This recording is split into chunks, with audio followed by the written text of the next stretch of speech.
stuff. We just collect stuff. People give us stuff. We have a hard time getting rid of stuff. We all have a stuff problem. And all we gotta do is kind of look around, right? Our closets, attics, garages, yard, shed, all over the place, there's stuff.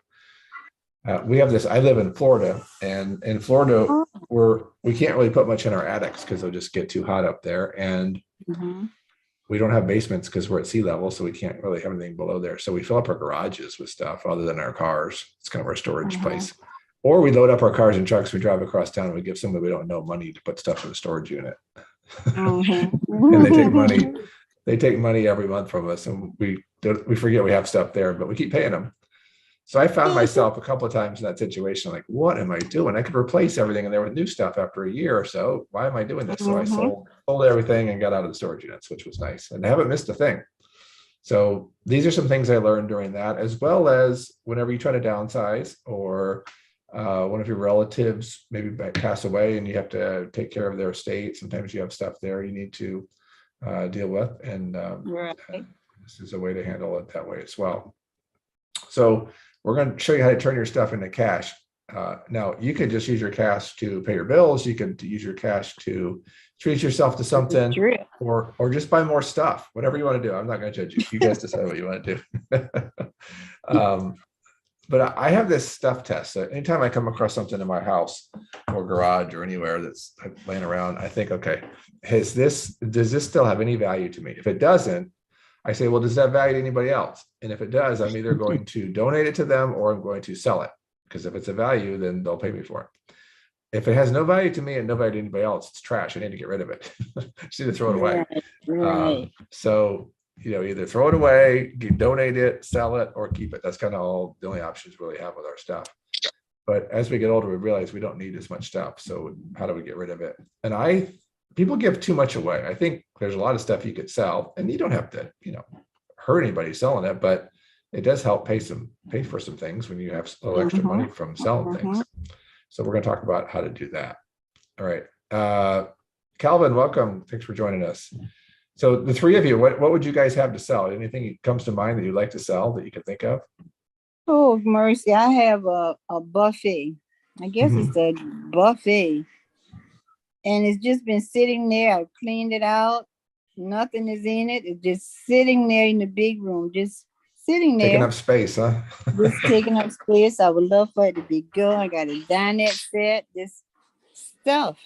Yeah. Okay. All right. Somebody would like that probably. Those are nice things.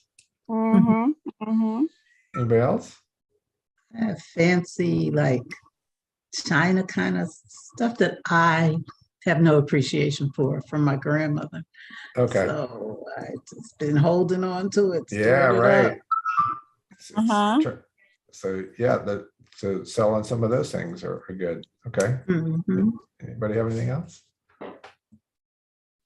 Oh, plenty. China set, dinnerware. Yeah. Okay. Good. Things. All right. Got stuff. I got stuff. Just stuff.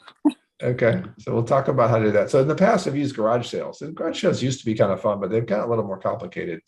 I know, Gene, you said you were in the country, so you'd have to advertise people to come to your house probably and set it up and do all that. It'd be a little bit of work for you. If people who live in a newer neighborhood, a lot of the new neighborhoods, they say you can only have one community garage sale a year, and everybody's gonna have the same garage sale the same day. And I think to myself, it's just horrible because you're competing with all your neighbors, or it's just this big stuff swap. You just take each other's stuff and they take your stuff. It's just kind of crazy. That's right.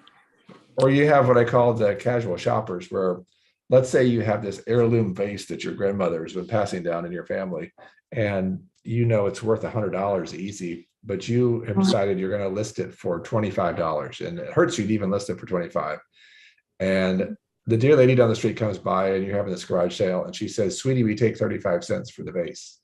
And you think, "Oh my goodness, it's worth so much more. I cannot do that." But it just shows not everybody values what it is you're selling in a garage sale. So I'm going to show you how to sell things. It doesn't cost you anything to list it, and you don't have to share the money with anybody else. So these two platforms I'm going to share with you. And I'm going to show you how to put it in front of people who value those items, right? So if you're trying to sell it to the wrong people, they're not going to give you the right price. But if you put it in front of the right people, they'll value the price of it. They'll value what it is and give you a fair price. So Right. that's kind of the idea we're going to talk about today. We all know that online shopping and selling has exploded. People can shop from their own computer, their home, their phone. They don't have to go anywhere. I order things all the time from my phone or my computer, and they show up at my door.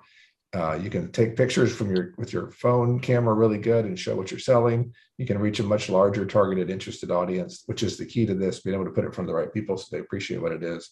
And some of you may like to haggle the price, but most people don't. So this helps you agree on a price for the sale before you do the transaction, which is helpful.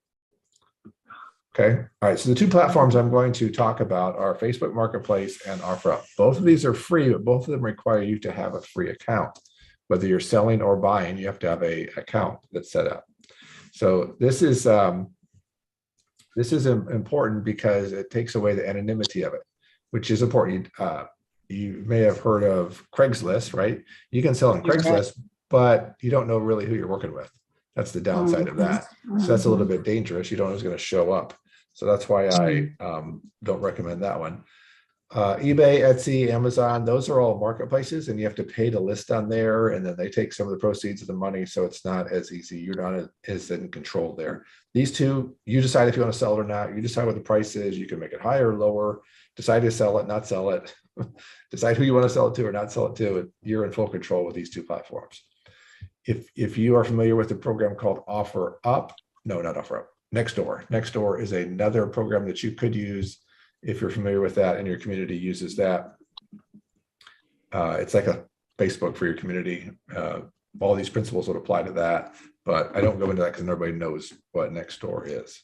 Right. Haven't heard about it. Yeah, I'm on it actually. Yeah. So like one of you uses it, one of you doesn't. So that's kind of the reason why I don't go into it. But you could use all these principles in there. Okay. All right. Let me give you some tips. Any questions so far? Nope. Okay. All right. I'm going to tell you how to do it, show you how to do it. We'll do some samples. Okay. All right. So the first thing is you want to take several quality photos of what it is you're going to sell. So think about if you're going to buy something, you want to pick it up and you want to look at the front and the back and the sides and all around it. You know, you want to know all the details of it. So think about that when you take the picture. You can list up to 10 pictures for each item you're selling. So, you know, show the good, the bad, the ugly. If there's anything wrong with it, take a picture of that. The example I give is that I had this pine dining room set that I was selling. It's a nice piece of wood furniture.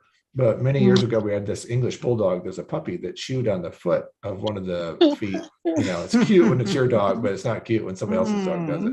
So I took a picture of that foot to show people, look, this is what it looks like. Because I didn't want somebody to show up thinking it was perfect and say, oh, wait, there's something wrong with the foot of this. I'm not going to pay you as much. So